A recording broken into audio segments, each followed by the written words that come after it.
em formato de aula para vocês. E recapitulando a aula passada, o padre pergunta assim: quem não acredita no espiritismo? O que acontece com essas pessoas que não creem nos espíritos, no espiritismo e nada disso? Né? Quem não acredita? O que acontece? A pessoa, ela pode ir para o céu ainda? Ela pode ser salva?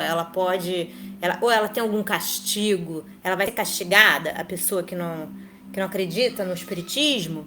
E Kardec diz o seguinte: não, Deus é soberanamente justo e bom. Não faz da sua sorte futura do homem subordinar-se às condições alheias à vontade deste. Então, quer dizer que se você não está submetido, né, a acreditar em Deus ou não acreditar em Deus, a ser espírita ou não ser espírita, a ser evangélico, acreditar em religião nenhuma ou em doutrinas nenhumas faz de você uma pessoa que vai ser salva, tá? Isso não leva você para o céu, nem leva você para o inferno, ok? Por quê? Porque a única coisa que pode levar a gente para o céu, que pode ajudar a gente de qualquer forma que você possa imaginar, é a caridade. Fora da caridade não há salvação. O que é caridade? A caridade é você pensar de forma positiva, você pensar, ter sentimentos positivos, ser uma pessoa boa, sem esperar nada em troca. Caridade é você ajudar o próximo, amar os seus inimigos, perdoar, ter compaixão. Tudo isso faz parte da caridade. A você enxergar o outro como se estivesse enxergando você. Você tratar a pessoa como você gostaria que ela te tratasse, de ser tratado. Entendeu? Isso é a caridade. Então, fora da caridade não há salvação. Ok? É isso. Não precisa acreditar em espíritos, não precisa ler livros espíritas, não precisa ler a Bíblia, não precisa orar, não precisa fazer absolutamente nenhuma dessas doutrinas, nenhuma dessas regrinhas que estão dentro dos livrinhos. É só você ser uma pessoa caridosa, não ter preconceito com o outro, não julgar o outro, não julgar ninguém baseado em nada. Sabe? O partido político não é igual ao meu. As ideias não são iguais. Não interessa o que o outro faz. Você tem que amar o outro, independente das boas ou más qualidades que ele tenha. Ame os seus inimigos. Fora da caridade não há salvação. Ponto final. Bom, então o padre vem e diz o seguinte: permite-me então dizer-vos que, desde que os espíritos só ensinam os princípios de moral encontrados no Evangelho, não vejo qual possa ser a utilidade do Espiritismo. Qual é a utilidade do Espiritismo? Visto como antes que este viesse,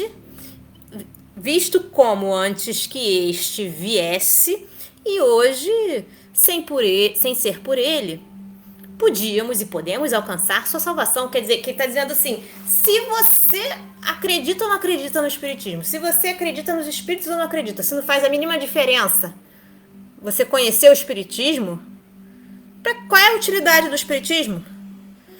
Para que serve isso? Não seria o mesmo se os espíritos viessem ensinar algumas grandes verdades novas? Alguns desses princípios que mudam a face do mundo, como fez o Cristo. Então ele está dizendo que, já que os espíritos vêm ensinar a mesma coisa que tinha antes, qual é a utilidade desses espíritos? Né? Eles seriam úteis se viessem falar alguma coisa de novo, mas ele está sendo repetitivo. Para quê? Você precisa de uma coisa que é repetitiva. Né?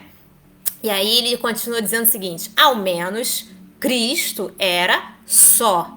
Sua doutrina era única, ao passo que os espíritos se constam por milhares e se contradizem, uns dizendo que é branco o que os outros afirmam ser negro. Do que resulta que, já desde o começo, seus partidários formam muitas seitas. Não seria melhor deixarmos os espíritos tranquilos e contentarmos-nos com o que já temos? Quer dizer, que não é bem melhor você ficar só lendo o que a igreja fala para você ler, ou o que todas as outras religiões falam para você fazer, ao invés de se preocupar com os espíritos.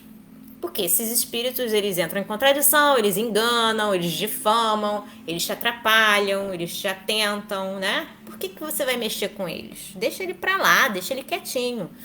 E aí, Allan Kardec diz: errais, meu amigo, você está errando, meu amigo, em não sair do vosso ponto de vista e considerar sempre a igreja como único critério dos conhecimentos humanos. Se o Cristo disse a verdade, o Espiritismo não podia dizer outra coisa. Então ele não podia vir e falar: olha, gente, esquece o que Jesus Cristo falou e se preocupa só com o que a gente vai te falar. Não, se o que disse Jesus Cristo era a pura verdade, por que o Espiritismo vai contradizer o que Jesus Cristo disse? Não faz sentido. Em vez de, por isso, apedrejá-lo, deve-se acolhê-lo como poderoso auxiliar, que vem confirmar, por todas as vozes de além-túmulo, as verdades fundamentais da religião combatidas pela incredulidade. Então, o espiritismo, os espíritos, eles vêm mostrar: olha, é isso mesmo, gente, que Jesus falou. Não se enganem. Jesus Cristo disse a verdade. Não se enganem, nós estamos vindo aqui para falar para vocês. E aí, ele continua dizendo assim: que o materialismo combata. Ok, explica-se facilmente. Mas que a igreja se ligue ao materialismo contra o espiritismo é um fato menos concebível. Igualmente inconsequente é ela quando qualifica de demoníaco um ensino que se apoia sobre a mesma autoridade e que proclama a missão divina do fundador do cristianismo. Então, o espiritismo, ele é aliado da igreja, ele não é um inimigo da igreja. A igreja só pode, os padres, os bispos e qualquer outra entidade religiosa só pode se sentir ofendida quando ela está fazendo a coisa errada. Porque se o espiritismo ele está dizendo que fala o que falou Jesus Cristo, ele é um apoiador, ele é uma outra fonte de sabedoria das coisas de Jesus. Bom, ele continua dizendo o seguinte: o Cristo teria revelado tudo? Não. Por que não? Visto que ele próprio disse, ele falou, são as palavras dele: eu teria ainda muitas coisas a dizer-vos, mas vós não podeis compreendê-las. É por isso que eu vos falo em parábolas. Ele falou que ele tinha mais coisa para dizer, mas as pessoas não estavam prontas. Né? Os seres humanos daquela época eram ainda muito primitivos. A gente ainda encontra gente primitiva hoje em dia. Gente que não quer perceber a verdade, não quer abrir os olhos. Tem olhos, mas não veem. Tem ouvidos, mas não ouvem. Né? Tem orelha lá, mas não ouve nada. Então, se ainda hoje tem pessoas cristãs que praticam as coisas completamente contrárias a que Jesus Cristo pregava, você imagina naquela época, como é que ele ia ter capacidade para falar para essas pessoas? Quer dizer, a capacidade ele tinha, mas como é que essas pessoas iriam ter a capacidade de ouvir o que Jesus Cristo estava falando? Se já foi difícil ele falar e ele ainda foi pregado na cruz por causa daquilo que ele falava, ele ainda foi assassinado. Assassinaram ele, né? Condenaram ele, o povo todo condenou ele. Você imagina? Eles não podiam ouvir o que ele tinha para falar, o resto das coisas que ele tinha para falar, não estava pronto. Enfim, continuando. O espiritismo, só um instantinho que meu computador está um pouco lento. O espiritismo vem hoje, época em que o homem está maduro para compreendê-lo. E o homem maduro, a gente está falando da nossa sociedade em geral, tá? A gente está maduro para compreender. Tem pessoas que ainda não querem compreender. Isso não significa que elas não vão compreender mais tarde, porque né, as pessoas vão compreendendo conforme é o tempo delas de compreender. A gente não pode querer forçar a compreensão a ninguém. Ok? Então, quem estiver pronto vai receber a mensagem. Quem não tiver, não vai, e vai receber quando for a hora. Ok? Então, o espiritismo vem hoje, época em que o homem está maduro para compreendê-lo, completar e explicar o que o Cristo propositadamente não fez, senão tocar ou não disse, senão sob a forma alegórica. E por isso que é tão difícil a gente ler a Bíblia, porque, primeiro, é uma linguagem de uma outra época, 2000 anos atrás, sabe lá quantos anos atrás, né, exatamente. Muito, muito antiga, uma linguagem antiga. Então, e ainda de forma alegórica, de forma para que as pessoas primitivas daquela época pudessem entender. Imagina hoje, né? Então, a gente precisa do espiritismo. Por quê? Porque sem o espiritismo a gente vai ficar nas mãos das pessoas que quiseram explicar o que Jesus Cristo quis dizer e não tinham capacidade de explicar, porque primeiro que elas distorceram o que Jesus Cristo falou e depois porque como era uma linguagem alegórica, uma linguagem primitiva daquela época, para as pessoas daquela época, a tradução ela se perde nos significados. Então, o espiritismo vem através dos espíritos e não das pessoas que estão encarnadas trazer essas respostas. E essas respostas foram avaliadas de acordo com os princípios. Amai-vos uns aos outros. Fora da caridade não há salvação. Dentro desses princípios, para saber o que respostas são válidas e que respostas não são válidas, ok? Então não tem no espiritismo uma linguagem assim que vai falar assim, ó, você que é dessa religião não pode ler. Não, todas as pessoas podem ler, todas as pessoas são bem-vindas a ler e o espiritismo, ele não fala para você sair da sua religião e virar espírita. Não, você pode sim ser de qualquer religião e estudar o espiritismo como uma base mais poderosa para você poder pregar o que você quiser pregar dentro da sua religião, ok? E aí ele continua dizendo o seguinte: você vai dizer, né? Direis sem dúvida que a igreja competia dar essa explicação. Então isso era um trabalho da igreja, falar o que o Jesus Cristo falou, explicar o que Jesus Cristo ensinou, deveria ser só da igreja. Mas qual igreja? Qual delas? A romana? A grega? A protestante? Como não estão elas de acordo, cada uma explicaria seu modo e reivindicaria o privilégio de dar essa explicação.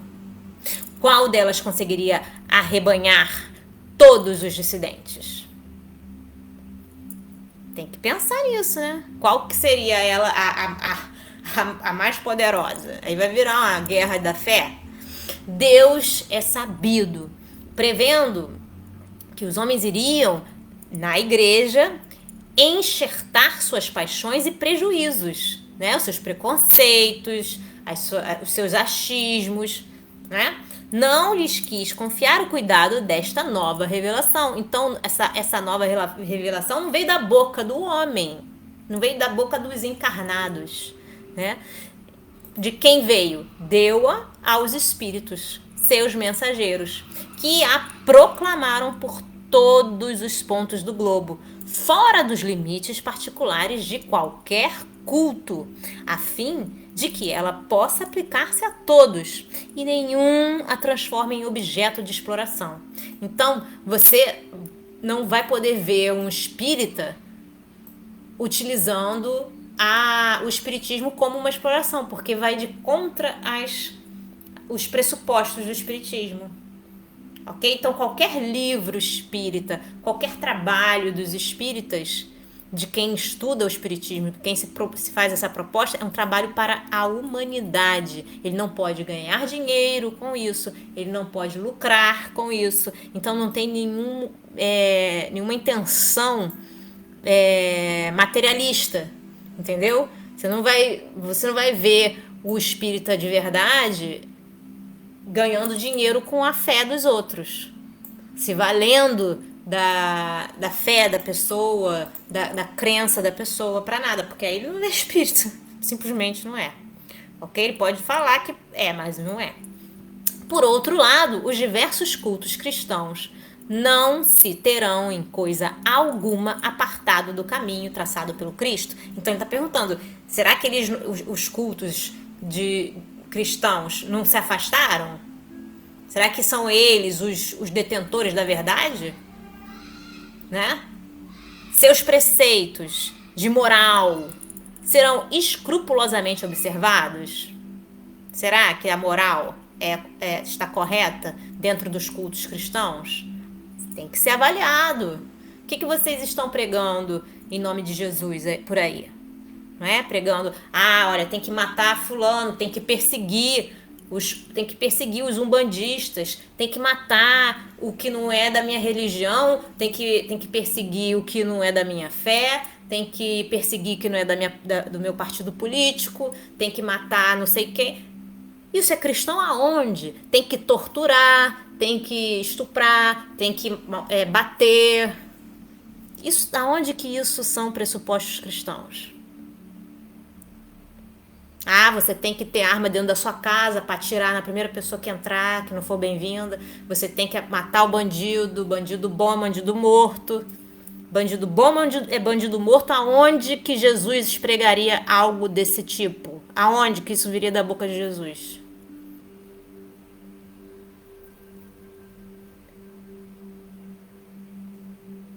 Para pensar. Cadê a caridade dentro desses pensamentos? A pessoa que não tem um carro não é boa pessoa, não é pobre, não é boa pessoa, é bom ser rico é a coisa melhor de tudo, você ser rico, famoso, ter sucesso. Cadê a caridade nesse pensamento? A inveja, tem inveja daquela pessoa, tem inveja daquilo que ela conseguiu. Cadê a caridade, não é mesmo? Então, bom, continuando. Ora, o Espiritismo, pela voz dos Espíritos enviados de Deus, vem chamar a estrita observância, né, de seus preceitos. Então, venham observar bem, venham verificar corretamente eles vêm chamar aqueles que dela se arredam, né? Eles chamam as pessoas que estão preocupadas com isso. Ora, o Espiritismo, pela voz dos Espíritos enviados de Deus, vem chamar a estrita observância de seus preceitos aqueles que dela se arredam. Será por isso que o qualificam de obra satânica? Então, se você se arredar, se você fugir das ideias cristãs, é para isso que os espíritos vieram, para falar assim, olha, você está indo pelo caminho que não é o correto, não é? Venha para esse caminho aqui que é o melhor caminho. Achar que o seu irmão tem que morrer não é a melhor coisa. Olha por que não é. Nós estamos mostrando a você. Achar que a pessoa vai pro inferno porque ela é gay, porque ela é lésbica. Isso não foi o que Jesus Cristo falou. Olha por quê. Vem ver por quê. Né? Achar que a pessoa tem que ser destruída, ser aniquilada, isso não é coisa de Jesus. Vem ver por quê. Será que é por isso que foram qualificados de demônios os espíritos? Porque você não concordava com eles, aí você chama de demônio. Mas será que Cristo, o que o Cristo ia falar? Será que Cristo ia falar, olha, esses aí são demônios que estão falando para você amar o seu inimigo, hein? Faz sentido? Se foi o Cristo mesmo que disse, amai os vossos inimigos? Isso seria contraditório. Bom, vós vos iludis, dando o nome de seitas a algumas divergências de opiniões relativas aos fenômenos espíritas. Então, se existem pessoas que concordam com que os espíritos existem, né? Olha, tá bom, o espírito existe, só que a gente não concorda com essa doutrina aí que Allan Kardec codificou, né?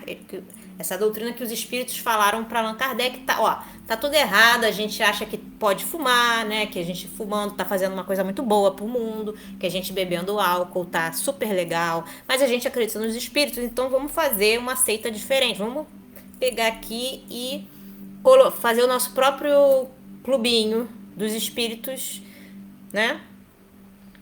E a Igreja Católica chama isso de seita porque diverge de opinião, né? Então, é uma ilusão chamar de seita as pessoas que divergem de opinião. Não é de admirar que no começo de uma ciência, quando ainda as observações eram incompletas para muitos, né? Estava começando, tinha muitas observações a serem feitas. Tenham surgido teorias contraditórias. Essas teorias, porém, repousam sobre pontos de minúcias e não sobre o princípio fundamental. Podem constituir escolas que expliquem certos fatos a seu modo, porém não são seitas, como não o são os diferentes sistemas que dividem os sábios nas ciências exatas, por exemplo, em medicina. Né? Existem pessoas de escolas diferentes que acreditam em métodos diferentes. Em física, existem pessoas que acreditam em coisas diferentes, em métodos diferentes, né? Que partem de um princípio diferente. Riscai, pois, a palavra seita, que é imprópria ao nosso caso. Então, ele não adianta chamar o espiritismo de seita, porque não é. Quantas seitas não tem o cristianismo, dado o nascimento desde a sua origem? Quantas seitas que não são cristãs? Muitas. Por que não teve bastante poder a palavra do Cristo para impor silêncio a todas as controvérsias? Então, será que é por causa da palavra do Cristo que começaram a surgir várias seitas cristãs? Claro que não, né? Porque ela é suscetível de interpretações e ainda hoje dividem os cristãos, em diferentes igrejas. Então, a palavra do Cristo, será, não é, que a razão de existirem várias seitas não é porque a palavra de Cristo tem que Cristo deixou naquela época lá, deu origem a várias diferentes ideias, né? Pretendendo todas elas possuir exclusivamente a verdade necessária à salvação, detestando-se, que é contra o que Jesus Cristo falou, elas se detestam intimamente e anatematizando-se, né?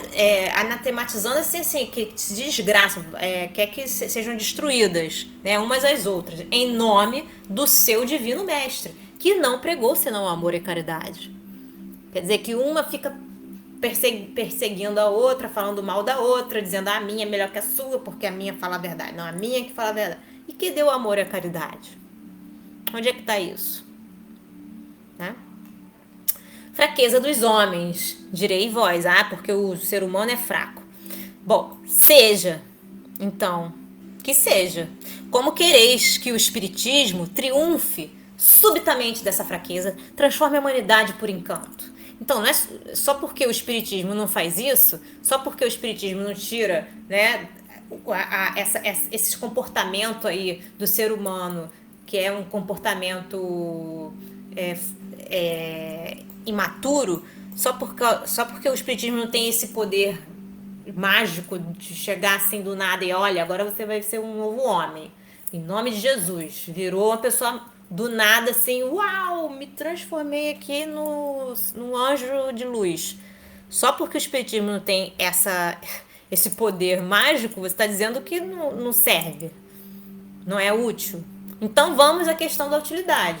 Dizeis que o espiritismo nada revela de novo, não tem nada novo, é tudo velho, tudo que ele fala, Jesus já falou. É um erro. Ele ensina, ao contrário, muito aqueles que não se limitam a um estudo superficial. Não fizesse ele mais que substituir a máxima: fora da caridade não há salvação, que reúne os homens, aquela fora da igreja não há salvação, que os divide, para que a sua vinda marcasse uma nova era à humanidade. Então, o que antes era dito era que se você não for para a igreja, você vai para o inferno. E o que hoje o espiritismo diz que é a realidade é que se você não for caridoso, você não tem a salvação. Não é assim uma máxima que você vai para o inferno. É o seguinte: fez a caridade, você vai ser salvo. Independentemente se você vai fazer caridade vivo, encarnado ou desencarnado, ou conforme o espírito. Você pode começar a se arrepender depois que você desencarnou. Você está lá na perturbação lá depois do desencarne, você fala, ai meu Deus, eu quero consertar o que eu fiz e vou começar a praticar a caridade. Pô, tá salvo, cara, você tá salvo. Você não precisa né? Pensar que, olha, eu fui ruim a minha vida toda, cheguei no final, tô frito, vou pro inferno. Não, a hora que você botar na sua cabeça assim, olha, vou melhorar, você vai melhorar. Se você não melhorar hoje, né? E achar assim, que bom, então já que eu posso ficar, né? Eu faço fazer a ruindade que for a minha vida toda e eu vou ser salvo no final, então não tem por que eu ser bom agora. Mas aí você vai ter as consequências do que você fez. Aí você vai ter que fazer muito mais. Antes você podia fazer, né, de coração, agora você vai fazer com arrependimento, que é bem pior. Né? Então aí é uma jogada sua, é um objetivo seu, você que tem que avaliar a sua situação. Enfim. Bom, e isso já é uma mudança muito grande, né? Olha, você não precisa ir pra igreja não, meu irmão. Você não precisa ir pra igreja. Você pode ser caridoso sem até religião, sem ter religião nenhuma. A caridade não precisa de religião para se fazer. Isso é uma renovação. Antigamente não se dizia isso. Depois, com o passado, com o espiritismo já começou, né? A dizer. Bom, dissestes que se podia passar sem ele. O padre disse, a pessoa pode se salvar lá, pode ficar bem sem ele. Tudo bem, concordo. Como também se podia passar sem muitas das descobertas científicas. A gente não precisa da televisão, a gente não precisa do computador, não precisa do celular para viver, não precisa dos instrumentos musicais para viver, não precisa de casa para viver. Você pode morar dentro de um buraco, você pode, não precisa de nada, né? Assim, se você for nesse ponto de vista, nessa lógica, você não precisa de nada, né? Ainda mais aqui no Brasil, olha, os índios andavam pelados, eles não precisavam de roupa, de sapato, de nada disso. Enfim, você vai querer viver desse jeito, né? Pode viver, à sua vontade. Agora não proíba os outros que querem viver diferente, porque isso é o livre-arbítrio de cada um, é a vontade de cada um, né? Os homens certamente viviam bem antes da descoberta de todos os novos planetas, antes que se tivesse calculado os eclipses, antes que se conhecesse o mundo microscópico e sem outras coisas. O camponês, para viver e fazer germinar o trigo, não tem necessidade de saber o que é um cometa. Entretanto, ninguém nega que todas essas coisas alargam o círculo das ideias e nos fazem compreender melhor as leis da natureza. Ora, o mundo dos espíritos é uma dessas leis que o espiritismo nos faz conhecer. Isso é importantíssimo para a nossa desenvoltura, gente. Ele nos ensina a influência que esse mundo exerce sobre o corpóreo. Imaginemos que a isso se limitasse a sua utilidade. Se fosse a única coisa que ele ensinasse fosse isso, já não seria muito revelação de tal potência? Olha, gente, vocês não morrem, tá bem? Não façam funerais, porque a pessoa não morreu. Você está fazendo funeral para casca que ficou da borboleta que saiu do casulo. Você está fazendo funeral para casca. A casca não é nada. O que vale é a borboleta. Esquece a casca, né? Sejam bons enquanto vocês estiverem vivos, né? Para os outros, uns para os outros. Vocês estão aí, ó, no mundo, seja bom. O funeral não mostra nada que você gosta da pessoa, não, né? Então, vejamos agora a influência moral do espiritismo. Admitamos que ele nada ensine sobre este ponto de vista. Então, imagina que ele não fala nada sobre os espíritos, né? Qual o maior inimigo da religião? Qual é o maior? O materialismo. Por que é o maior? Porque o materialista não crê em coisa alguma. Ora, o espiritismo é a negação do materialismo. Então, o espiritismo fala, olha, gente, vocês podem ter certeza, existe, né? O espiritismo é a negação do materialismo, que já não tem razão de ser. Então não precisa mais ser materialista, porque já é óbvio que existem coisas depois do desencarne, né? Existem milhões de coisas para a gente aprender. Não é mais pelo raciocínio, né? Não é mais pelo raciocínio, pela fé cega, que se diz ao materialista que nem tudo se acaba com o corpo, é pelos fatos que se lhe mostram visíveis e palpáveis. Não será isso um pequeno serviço prestado à humanidade é a religião.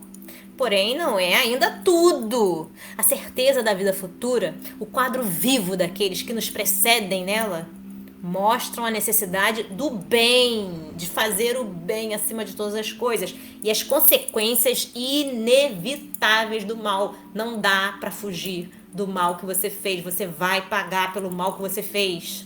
Vai ter consequência, você não vai escapar, tá? Se não escapar da lei se escapar da lei dos homens, você não vai escapar da lei de Deus e vai ficar penando até você se arrepender e depois vai ter que pagar pelo mal que você fez.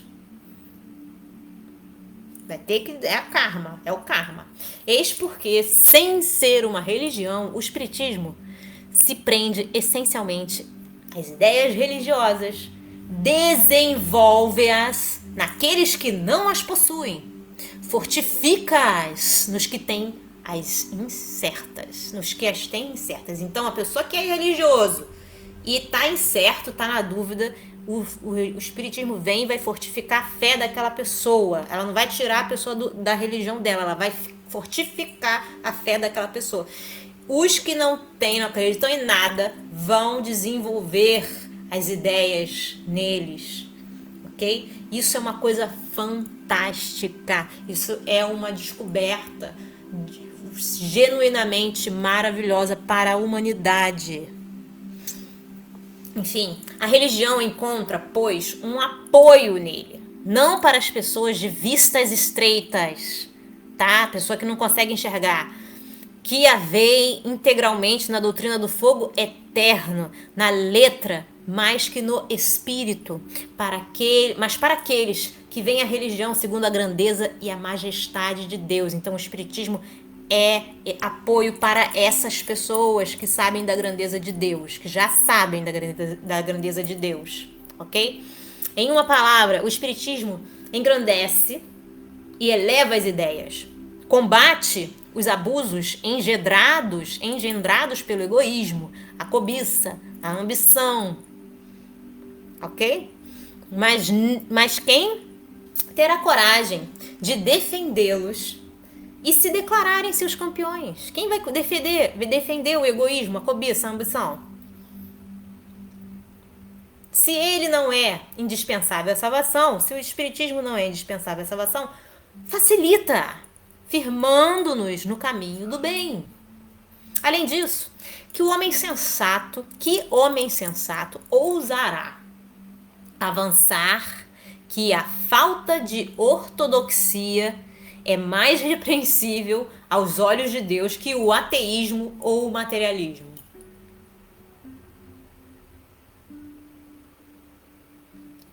Que homem que vai falar isso? Que homem que vai confirmar, vai dizer que porque você não segue, né, o dogma da igreja, você não tem uma Bíblia em casa, é muito pior, né? Você vai mais pro inferno do que a pessoa que é ateia ou que é materialista, que não acredita em Deus ou que é materialista.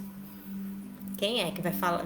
Quem em sua sensatez, em sua lógica, em sua saúde mental vai dizer que só porque o bandista não acredita no mesmo Deus que ele, o bandista tem que ir pro inferno?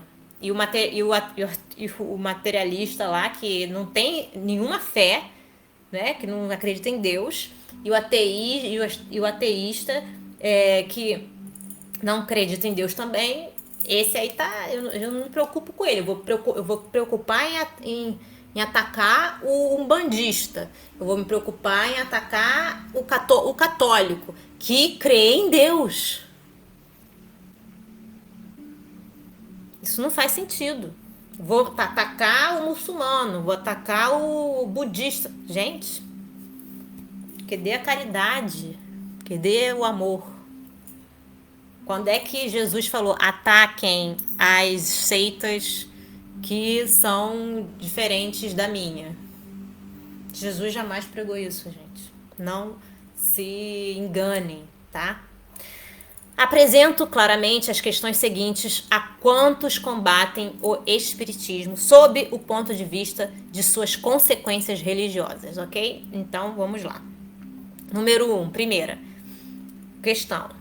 Quem terá melhor quinhão na vida futura? Quem vai ir para o céu, né? Quem vai para o céu?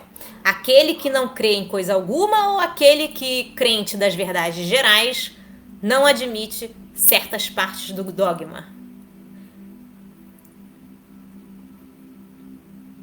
Então, quem que vai ser mais feliz no futuro?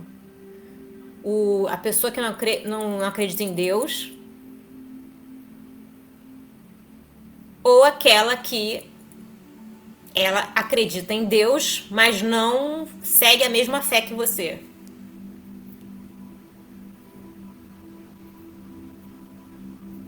Para pensar. O protestante e o cismático serão confundidos da mesma reprovação que o ateu e o materialista? O protestante e o cismático. Para pensar. O protestante e o cismático serão confundidos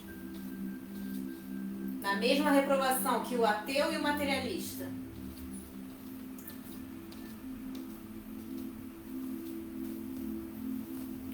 Então quer dizer que a pessoa que não acredita em Deus tá igualzinho a pessoa que protesta contra a igreja, que não concorda com a igreja. Será que eles eles estão no mesmo patamar?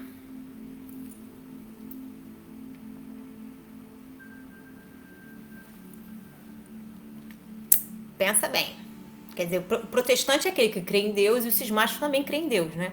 Será que eles estão no mesmo nível que o ateu e o materialista? Que quem não acredita em Deus? Terceiro, o que não é ortodoxo no rigor da palavra, mas faz o bem que pode, que é bom e indulgente para com o próximo, leal em suas relações sociais, deve contar menos com a salvação do que aquele que crê em tudo, mas é duro, egoísta e baldo de caridade? Vamos passar.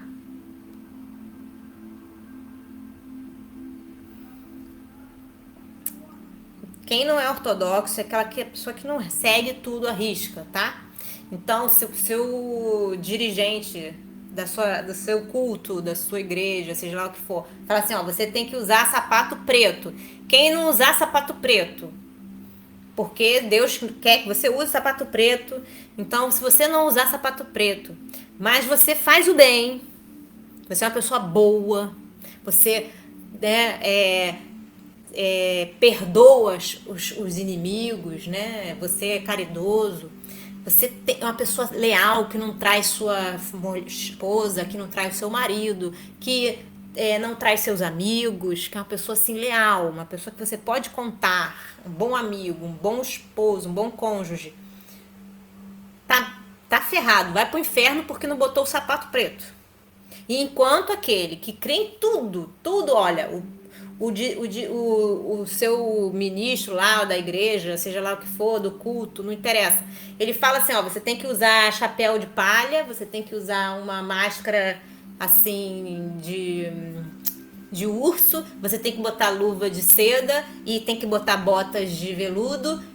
Você faz tudo que ele manda, mas você é uma pessoa dura, uma pessoa má, egoísta, e que não tem caridade nenhuma para as pessoas. Então você tá mais salvo do que a pessoa.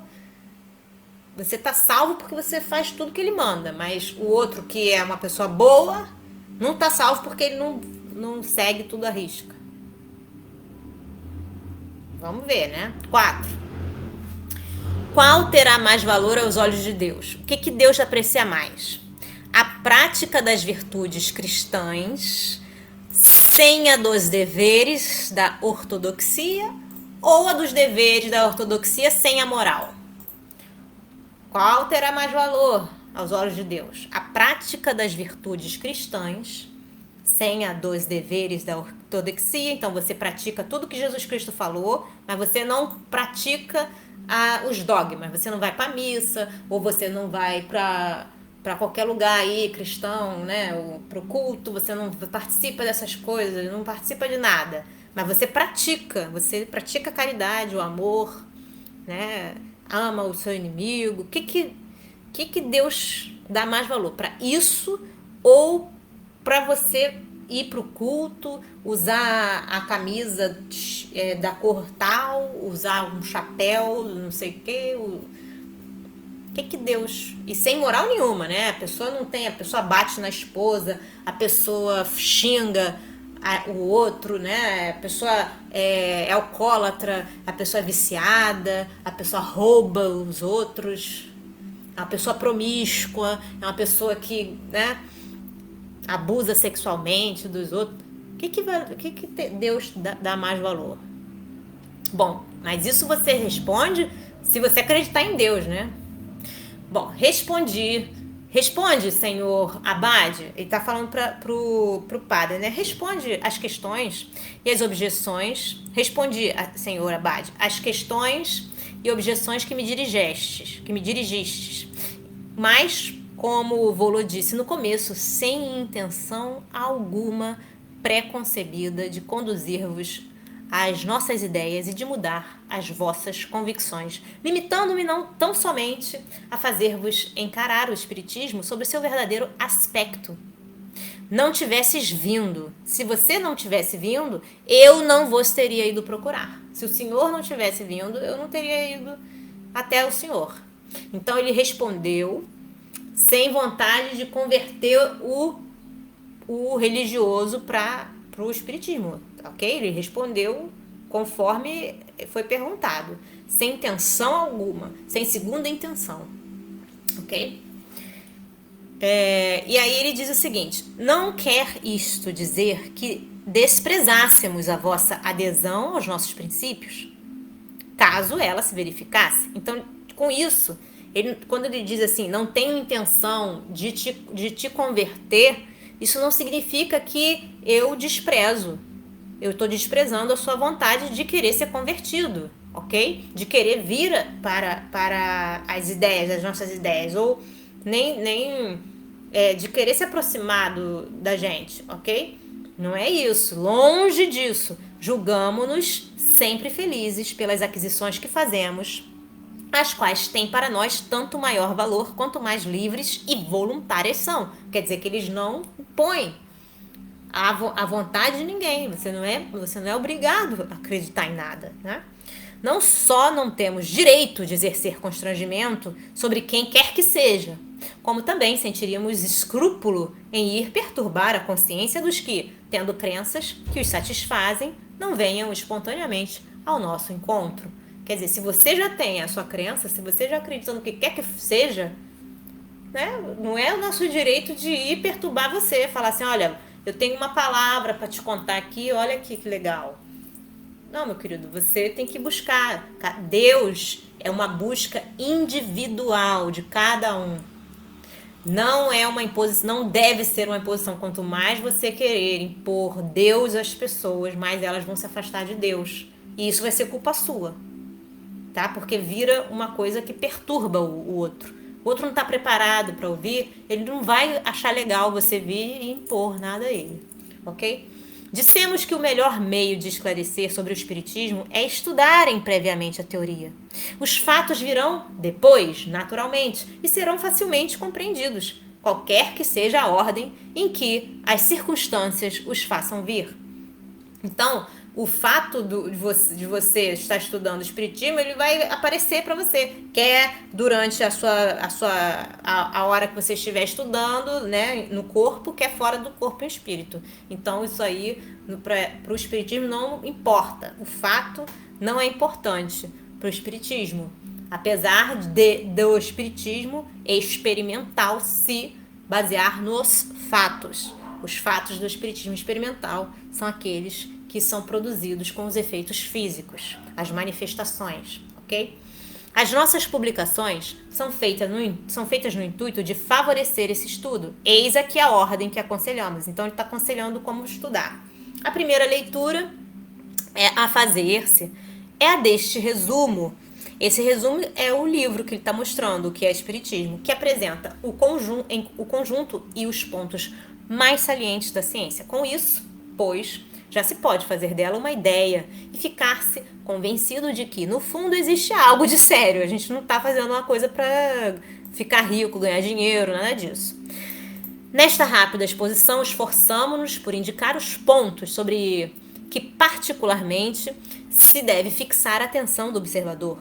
A ignorância dos princípios fundamentais é a causa das falsas apreciações da maioria daqueles que querem julgar o que não compreendem ou que se baseiam em ideias pré-concebidas, tá? Então, para você começar a estudar um assunto, você não pode ir com preconceitos, você tem que ir com a cabeça assim pronta para verificar, fazer uma verificação. Vamos ver o que está dizendo antes da gente julgar qualquer coisa. Se desta leitura nascer o desejo de continuar, deve-se ler o Livro dos Espíritos, no qual os princípios da doutrina estão completamente desenvolvidos. Depois, os do Livro dos Médiuns, para a parte experimental, destinado a servir de guia aos que desejarem operar por si mesmos, como aos que quiserem bem compreender os fenômenos. Vem depois as diversas obras em que são desenvolvidas as aplicações e as consequências da doutrina, como o Evangelho segundo o Espiritismo. Esse aqui, gente, eu já fiz a leitura completa dele, tá? Tá tanto no Instagram como no Facebook e no YouTube tem é muito mais fácil você encontrar, porque a organização do YouTube é melhor para isso. Tem lá toda a série do Evangelho segundo o Espiritismo lida para vocês. O Céu e o Inferno, que eu também já li, já fiz essa série com vocês. Se vocês quiserem observar, tem muita coisa para esclarecer ali. E esse livro se chama O Céu e o Inferno, ou a Justiça Divina, segundo o Espiritismo, tá? Ele é muito, muito bom. Tem muitas coisas para a gente aprender das bases, né, das conversações com os espíritos e como é a vida depois da passagem. Bom, gente, ficamos por aqui por hoje. Espero que vocês tenham gostado. Até a próxima. Tchau, tchau.